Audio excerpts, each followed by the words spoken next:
The armies of this nation are mine to command, just as the world is mine for the taking, just as I shall conquer death himself.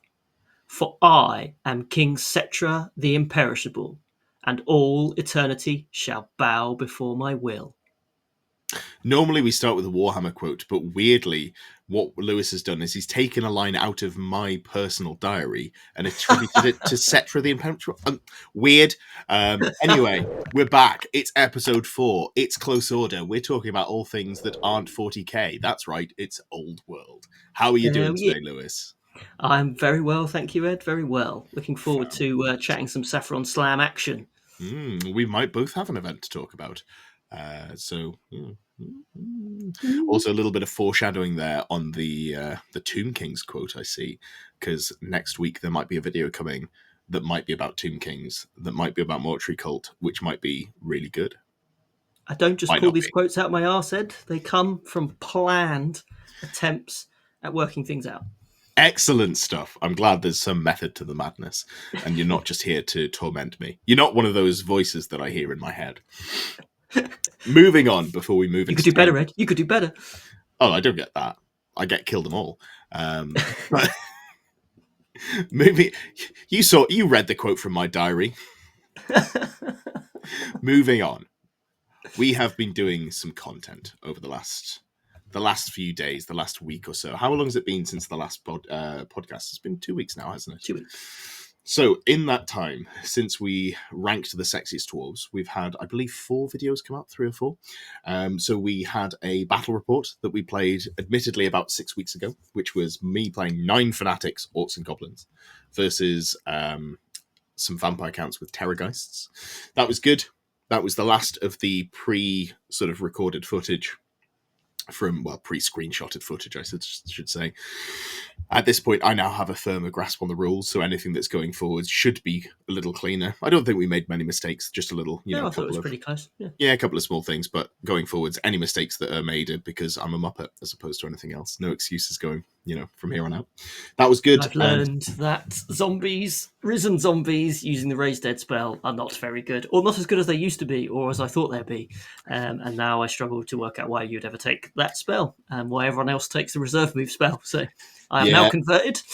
Yeah, I've been educated by the YouTube comments. It's funny because you were using them as a close order, just a line, whereas they actually come in as a skirmisher. And I was like, God, this is so hard to deal with fully. And it's early in the edition. I probably should have read the rule myself. I just fully trusted you when you said to me, "Oh yeah, no, that's how they come in." I was like, "Oh, that's amazing. I don't know why more people aren't doing it, but reserve move is still really good." Turns out there's a reason that you should be reserve moving instead. Because risen zombies are not zombies; they have a completely different profile. I didn't read that far confusing. Down. Yeah. Oh well, never mind. You've made me suffer through that, and you haven't made anyone else suffer through it, so that's all right. Well, every opponent I've played up until that video came out has been suffering through that. So haven't been to any events and getting that wrong. No, I haven't. So that's good. Then there was also, speaking of vampire counts, you did a top tips on the Wailing Dirge, which is an incredibly strong rule that people still seem to be sleeping on a little bit. I don't understand why. But yes, it's very, very good, and there are some good tips in there to make the most of it. And they're not just put them in your list. There is slightly more thought required to play a Wailing Dirge list than that. And that's my first. That's my solo video virginity, Ed. That is, you've taken from me. That's my first ever attempt at making a video on my own. So in all these years of 6++ content, I've always been led around holding someone's hand, but this is the first time I've been released onto the channel on my own. So yeah, honestly, any feedback would be really, really good, even if it's critical, because I want to get better. I want to produce videos that people want to watch and want to listen to. So have a listen through. If there's anything I can do better, just personally myself, obviously comment on the video as we always want to see. But obviously, if there's anything you think I could do better, then please let me know as well, because as I say, I want to make what people want to listen to. Yeah, obviously I'm perf, so don't leave any negative comments about me. Say nice things about my eyelashes or my eyebrows or something like that, You're on fleek, mate. There we go. That is how we are aging ourselves. And from, that was what... Did I pull it off? No. Speaking of not pulling things off, there is a video that I think by the time you're seeing this may have had its title changed. But I have put a video out about what I'm aiming to do for not my next event, but the event after, because the next event I have coming up, which I'll talk about a little bit later, is the HGT on the 8th of June. And I do not have time to do that. However, I would really, really like to win the Renaissance Man Award at the August 3rd GT that I'm going to, Square based. And that is, the best overall. So a combination of the most paint scores or, favorite army scores, sportsmanship, and game wins. So I'm talking about why I want to go for that, sort of my history in 40k and leading me to that. I talk about what I'm going to do, what army I'm going to take, what conversions I'm going to be looking at doing. I think it's a good video. I think it's the first video I've put out where I've done some actual production on it. So there's actual editing in there, which was quite a lot of fun to get around to. Don't expect that on every video. I'm not doing that for podcast. But, for where required, I'll be definitely busting that out more and more because it's surprisingly quick and easy to do. And I believe that might be us caught up. And there is another video coming out tomorrow. I'm not going to spoil it. You can find that. Ooh. Yeah. You tease, Ed. You tease. So last time I said coming tomorrow is I rearranged the order of the videos that I'd recorded. That's the real reason. So okay, if you watch, no one noticed. nobody left a comment about it. So if you watch the Sexy Dwarf podcast episode, which you should do because it's hilarious, and objective opinion there, I definitely wasn't even in it, so don't worry about it. But I said, we've got a battle report coming, and then the battle reports take me so long to edit and put together. So that was, a little delayed, but it's fine. It's fine. So we've done the self-promotion. What about hobby? What have you been doing over the last couple of weeks? You done much?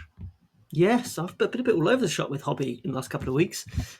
So as promised, I have started the next batch of skeletons for the Vampire Count's army. I was so tempted to go on to the dragon, but I did resist as I hoped I would. So we're starting on the skeletons. I've also done some purchasing of the Ossiarch Bone Reaper's endless spells. Nice. So a couple of games in of using things like Spiritual Vortex and stuff like that. And just putting templates on the battlefield. And I'm like, we can't be doing this. I can't have like really nice looking Vampire Count's army and then just putting shiny green templates down. I've got to have templates that match the army for all my vortexes. So had a look online and some of the endless spells, and I think there's loads of different spells in the old world which would definitely work with some of the Age of Sigmar endless spells. Bought the Ossiarch Bone Reapers one. I'm going to use for the Spiritual Vortex. There's this. It's like this guy coming out of the ground with like he's like coming out of like a. Is it the sort of like grasping forward skeleton? That's the one. Yeah, just like that. And I've bought on Etsy. I've bought. There's a guy that makes my dungeon style kind of paved bases. So he's made up a base that is the exact same size as a large blast template. Nice. So I'm going to put the ender spell on top of the large blast template and be able to put that down and use that in the stead of a template. So I'm hoping that should really just add to the whole feel of the army, and you see that obviously it remains in place. It's going to stay on the battlefield and be this big kind of like thing crawling out of the ground, scaring the hell off everyone. I am a huge proponent of making cool special like vortices, I guess, for your army if you can. I'll be, one of the armies that I'm wanting to run is Wood Elves that might be dropping 6 Pillars of Flame, so I'm going to have to bring those. But it is definitely worth, and I haven't mentioned this to you before, but it's definitely worth making some like cheap cardboard templates. So if your opponent, because the vortices don't necessarily move, so if you move on top of them, it's just there. It's good to have just a little template that you can put under, where your model is, so then the opponent can stand on it and then move off, and jobs are good. But, I thought most of the. Oh no, that's a good point. Spiritual Vortex is. You're thinking of Fanatics. Yeah. Yes, I am, and there are a few. I think one of the illusion ones is impassable, isn't it? So actually, just you can't move through it. I think. Yeah, Column of Crystal. Phantasmagoria, I think it is, isn't it? Pretty sure. Can't remember. I thought it was one of them that you can't move through. But yes, it's a very good point. I hadn't thought of it. Lovely. So, a good hobbying there. Anything else you've been up to? Played any more games or anything like that? I haven't managed to get any games in, but I have had some zombie dragon names, Ed. You have, One yes. one thing we've been asking for the last few weeks is for people to suggest the name of the mount for Alicia von Carstein. So she is riding the zombie dragon. We've had 3 names through. I think we'll probably maybe do a poll, a YouTube poll, or a social media poll, and I'd like people to pick out of these 3 that they like. So the first name is Necraxis, which I quite like. The second name is Shroud. And the third name is the original one, the first one I got sent, which is Siren Tame. So Necraxis, Shroud, or Siren Tame. What do you think? So there were more names submitted. There was definitely... I have filtered some of the names. Yeah. My favourite was, I think, God, what was it? It wasn't Fluffy. There was someone left a really good one, but in like a sort of, give a big aggressive guard dog a cutesy name. So I'm not gonna tell you what my favorite is. I'm gonna wait to see which way the poll goes, and I'm going to try and level it up just to annoy you, so that you've got 3 names that are all exactly the same. Brilliant. yeah, just yeah. People suggested Fluffy. Someone else suggested Stinky. Stinky, so... that was it. Yeah, that was my favorite. I really like Stinky actually, but doesn't quite fit the vibe. No, understandable that you don't want to go for it, but I will in my head be thinking of it as Stinky, just so you're aware.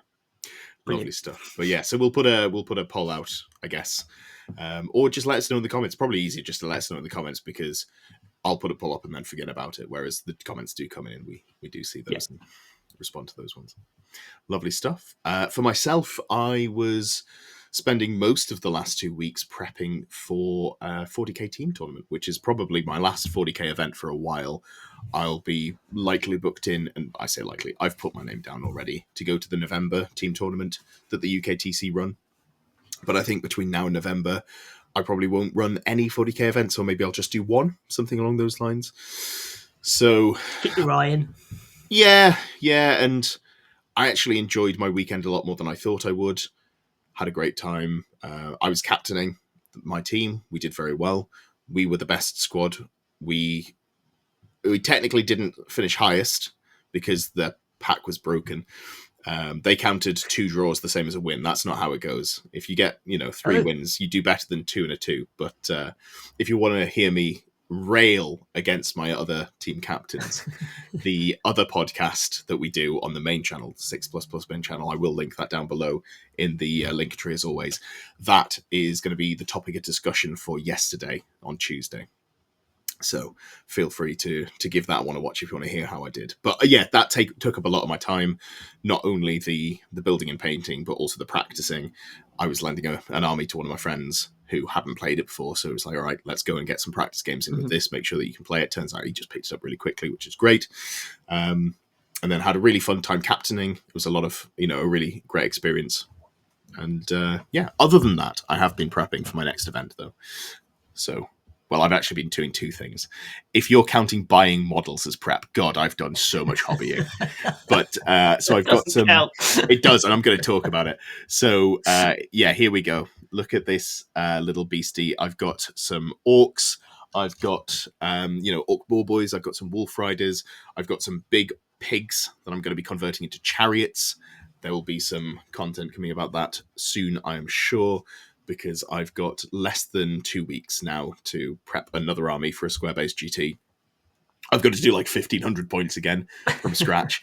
And I'm at a stag do this weekend, so I just don't know how I'm going to make it work. You've done it before, Ed.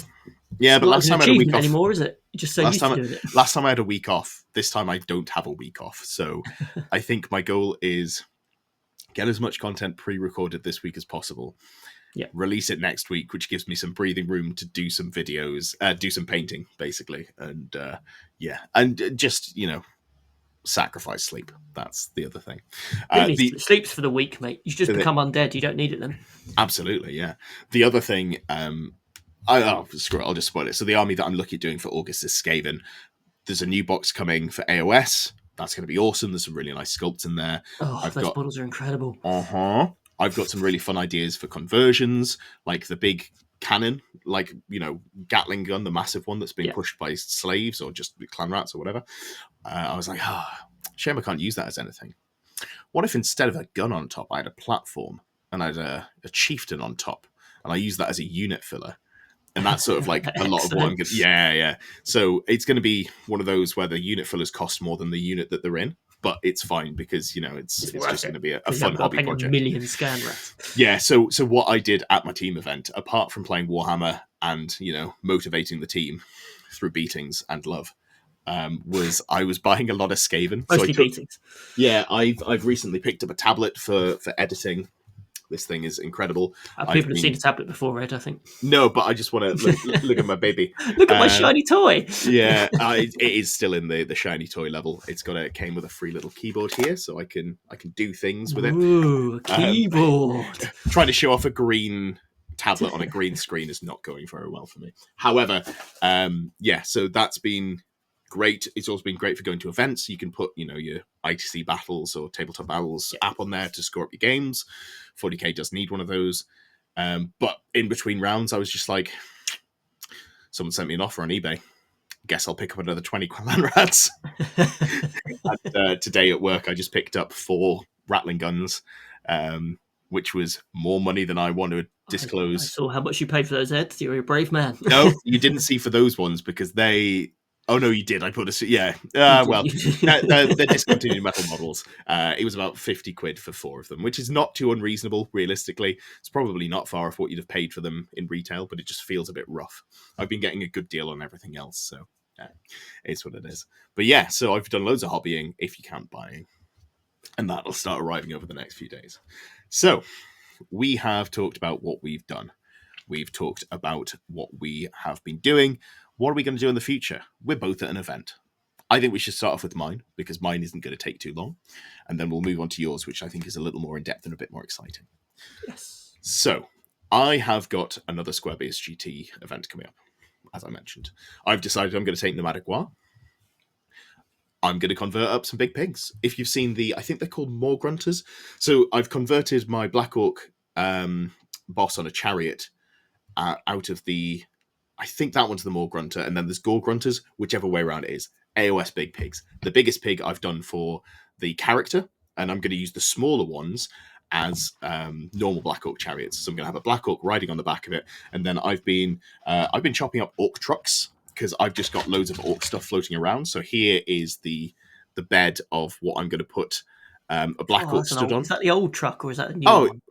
There is no newer truck. The truck has just been around for 18 years or something like that. Tiny ones. Oh no, it's not one of the tiny ones. But yeah, so I've got one here, and there's a ladder I'm going to use to sort of bridge the gap. Yeah, there we go. Just little pieces here. It's all spray black, so it's incredibly hard to see. But yeah, that's what I'm going to be going with. Got some big pigs. Excellent. And they're going to be Black Orc chariots, so I need 3 of those.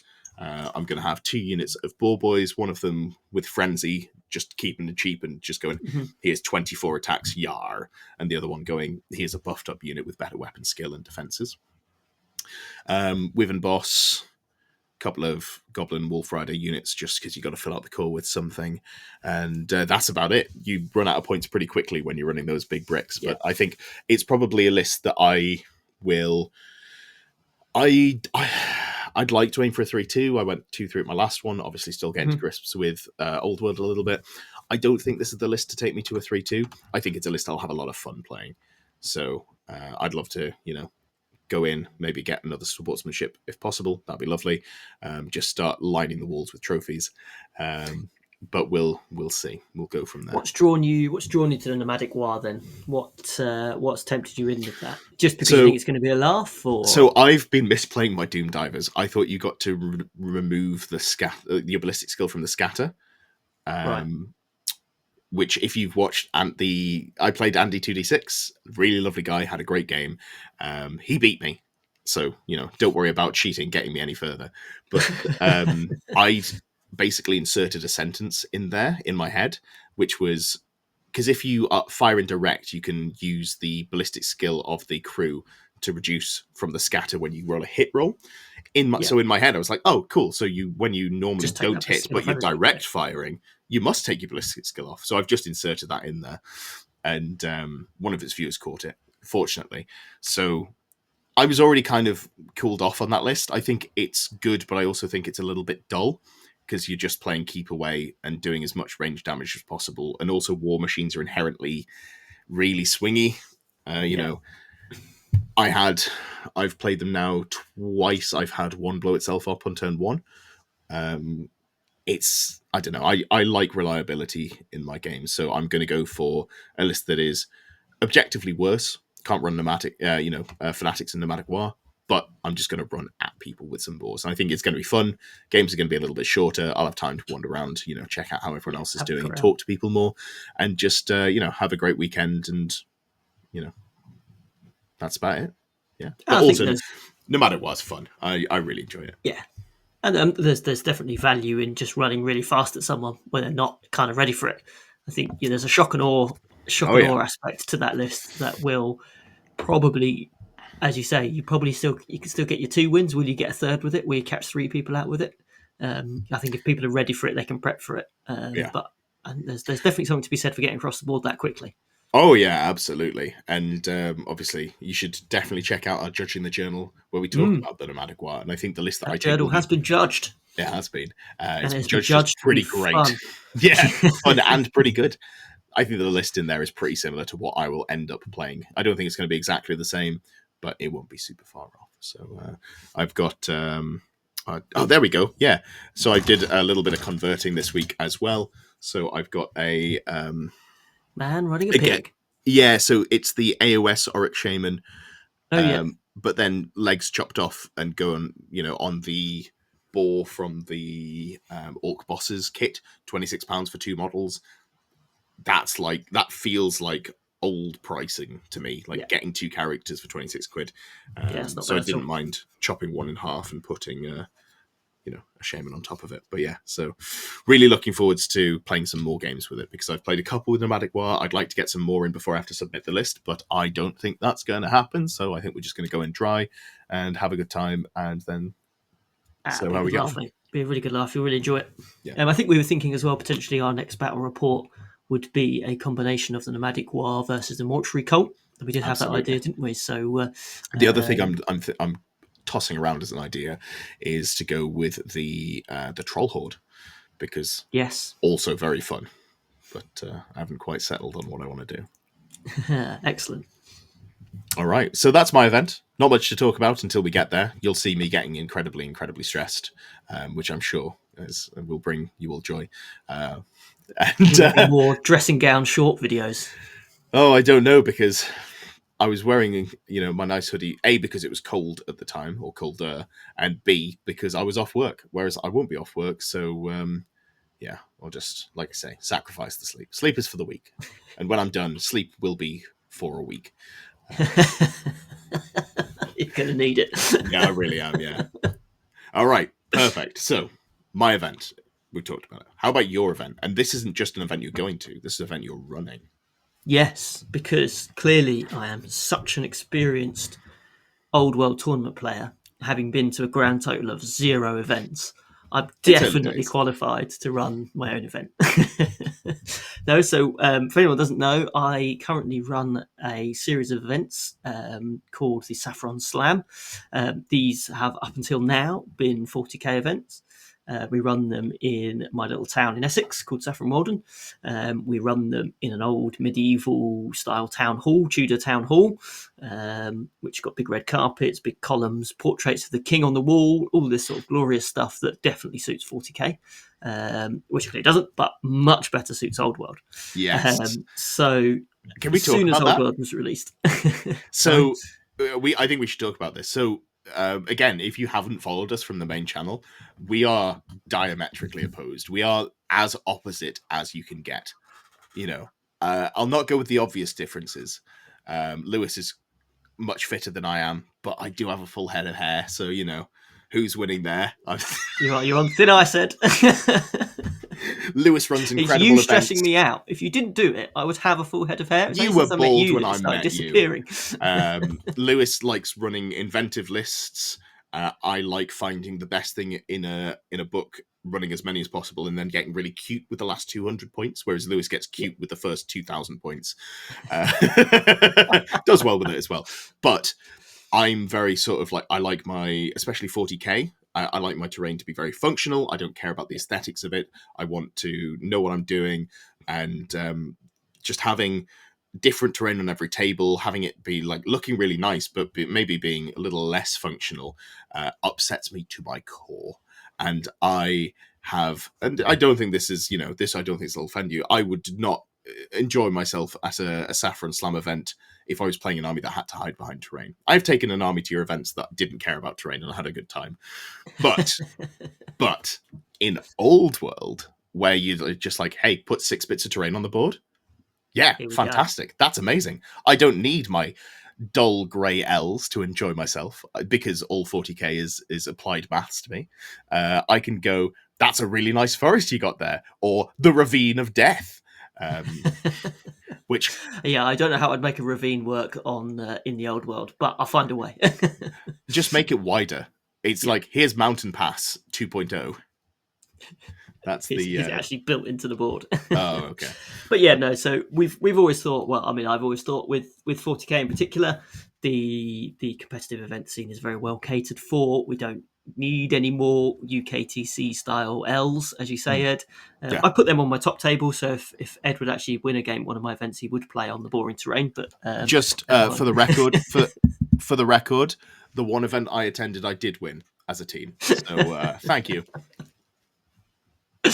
But yeah, so we try to do things a little bit differently, and we build that into the atmosphere of the event. We definitely try and create a bit more chilled atmosphere. We try and make the event as welcoming for new hobbyists and younger members of our community as possible, so that they've got a kind of a safe space to come to where they don't feel under too much pressure, and they can have a bit of a laugh with it, and try and create a bit of a kind of a detox environment for those people that do go to competitive events. You can come along to a Saffron event and actually just relax for a weekend, to have a few beers, see their mates, and not get too high up on how well they're doing or how competitive their list has to be. So I thought I'm already in a position, although I'm not a competitive Old World player yet, in a position, I think, where I know roughly how to put on a decent event. And I have been snooping in lots of chats and lots of groups to see what other event organisers are doing in terms of their event packs and how to put their event together. And yeah, so we're running the Saffron Fantasy Slam in 13th of July. Has already sold out. It took a couple of weeks to sell out, which is incredible, and sold out to a lot of new players. I think we're almost solely new players who've just getting into Old World or have old fantasy armies, and really, really looking forward to it. I think just a single day event to start with, 24 players, and yeah, it's going to be a cracking day, I think. And as I mentioned earlier, we are we're in Saffron Walden Town Hall, which if you Google that, it'll come up as the first photo, I'm sure. But it's an old Tudor building with the kind of the white plaster and the timber frame and all that sort of stuff. And as I say, when you walk into the main entrance, they're huge, great big wooden kind of arch style doors, like medieval castle style doors, and then you got the great stone staircase with a red That carpet. fits so much better for Old World, yeah. Oh, it really does, doesn't it? Yeah.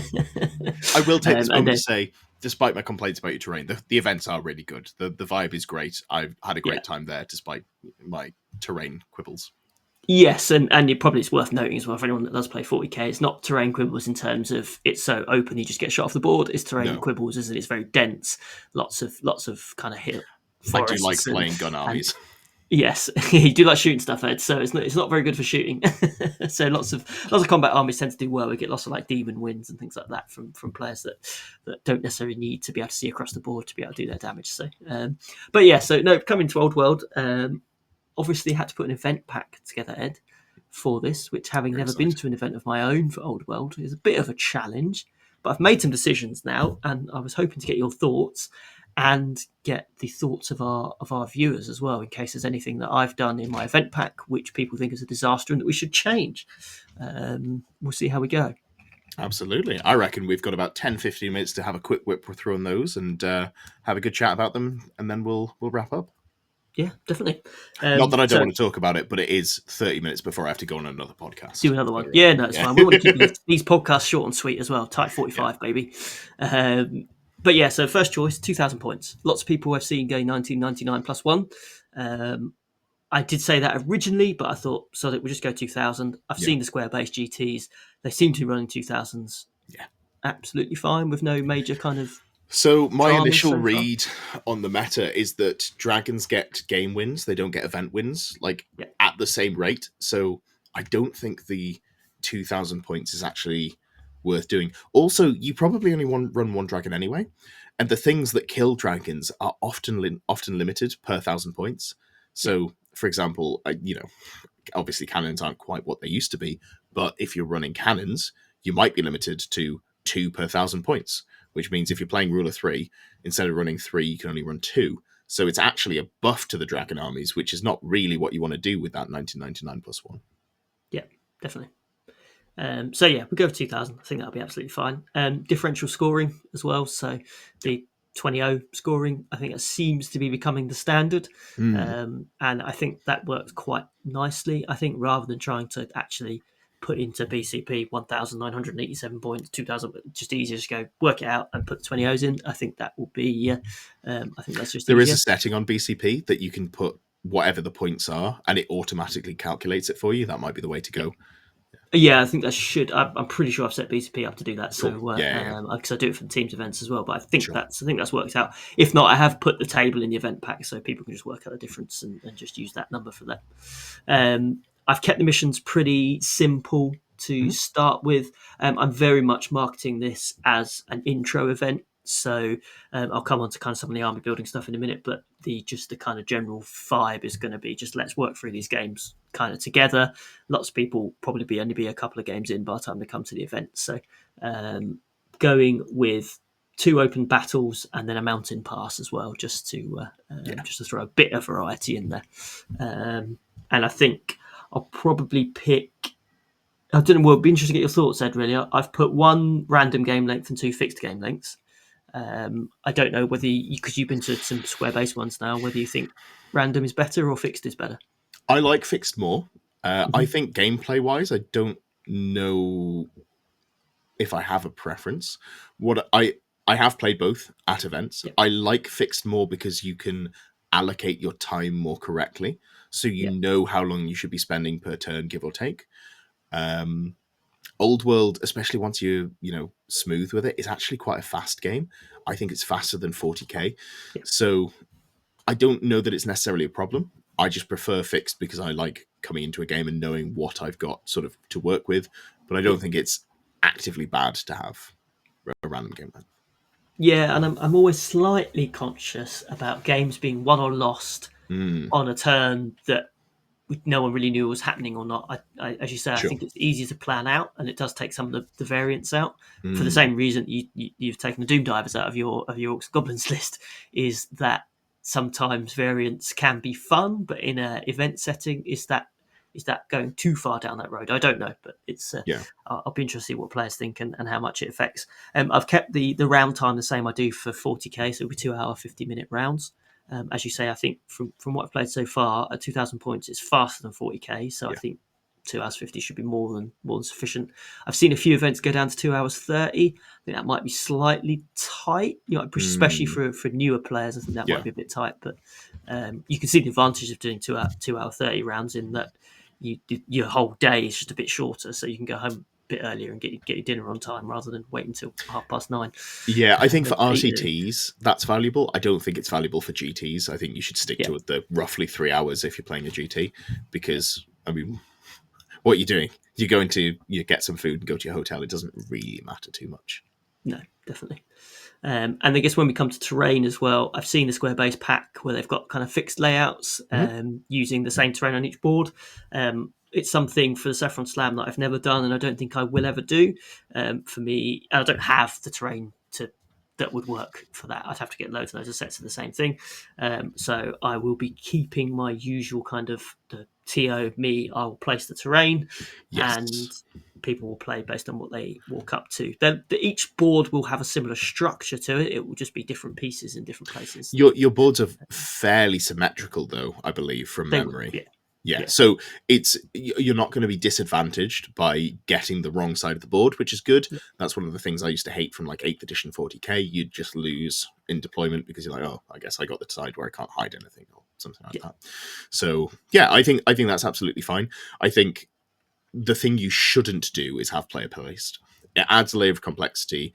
The haves and have-nots, it just means that you're never going to beat someone who is more experienced than you in that format, whether or not they're a better player. Like, it's so easy to beat someone one player placed if you know how to place the terrain and they don't, because you can get such a huge advantage out of it. So, yeah, I think it's not a problem to have each table be different, but have it fixed. You'll, I'm sure, print off deployment maps, so if terrain gets squidged around by accident, you can just put them back where they are. Jobs are good. Yeah, I think that's absolutely fine. Exactly. As you say, it takes stress off the players. I'll place everything, I'll move everything, I'll sort it all out, so players can just rock up to their boards and get going. So, I'd say keep it relatively chilled.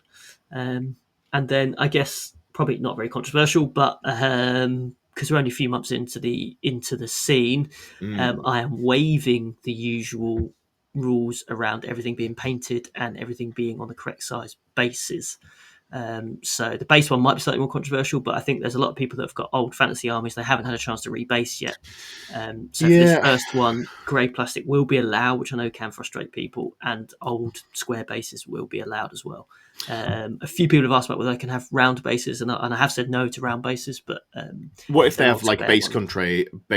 Oh, the base trays, they're absolutely fine. Cool. Yeah, but like just running out. Yeah, so in terms of unpainted for a first event, that's fine. Obviously, your first event is a little later than some of the first events, but it is still pretty early in the edition. It's not, if you're watching Old World podcasts, it kind of feels like Old World's been here for a while, because you had the lead up to it, then it came out and you were really excited and you played some games and you got your models painted, and now you're probably in a bit of a, not in a rut, but in like a, I've got my army done, I've played games with it.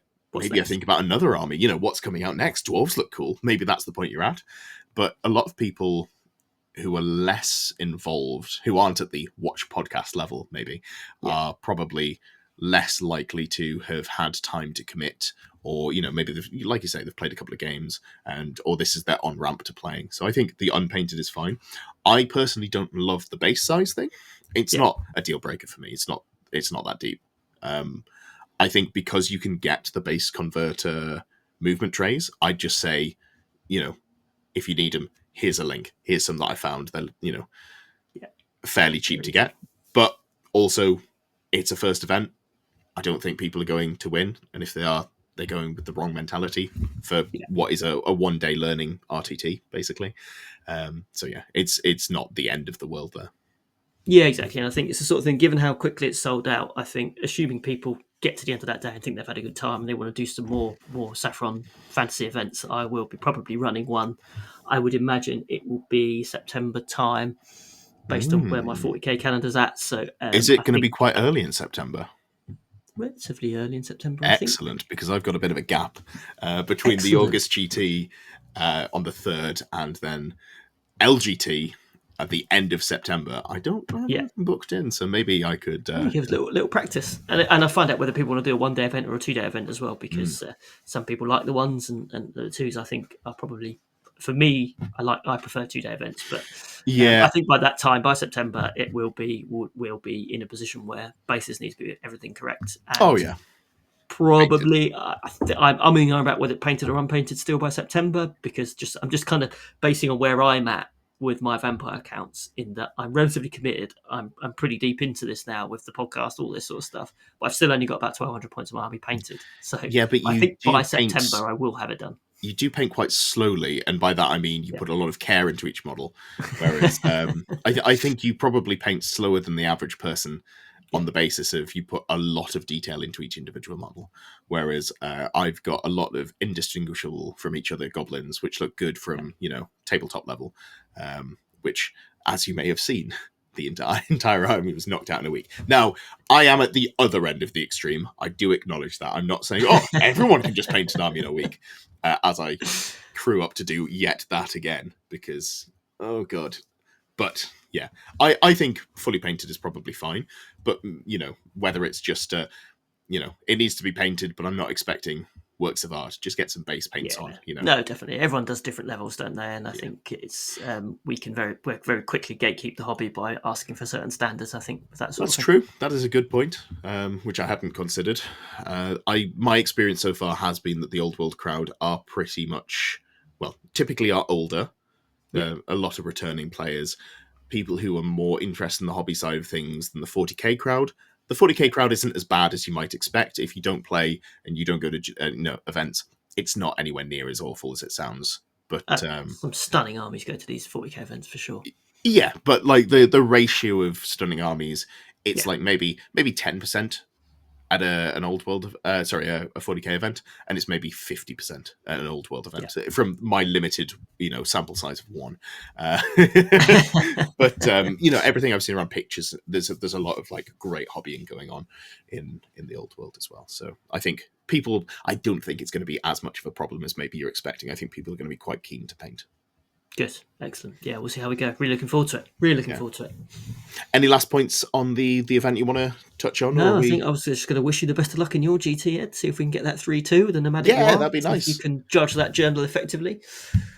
Excellent. Yeah, no, I think the list that I will be running won't be the most efficient one. It is a little bit handicapped by what I have and have time to do. So I've sort of been going, well, I can efficiently make these 3 Black Orc chariots. That's great. I'd quite like to do more characters on Black Orc chariots, but each model is costing me like 47 quid plus any additional parts, and they take quite a lot of time to convert up. I did just get some jeweler's chain arrive, so I can do those conversions, but so yeah, I might not be running the most cutthroat version of it, which is fine because that's not where I'm at in Old World at the moment. I'm not trying to really min-max my game experience. I'm more looking at sort of it as a holistic overall hobby, which is good. And I will be getting more and more competitive over time, but I think I probably will continue to be a little bit more hobby than I have been in 40k in general. So yeah, looking forward to that. Thank you for watching. This has been episode 4 of the Close Order podcast. If you haven't worked it out by now, we have one of these coming out every other Wednesday.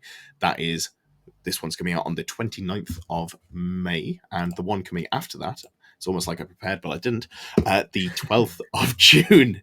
We're almost done, Ed. Come on, you're doing well. Absolutely. Thank you for watching. Leave us a comment, let us know what you want Fluffy to be called. Sorry, Stinky.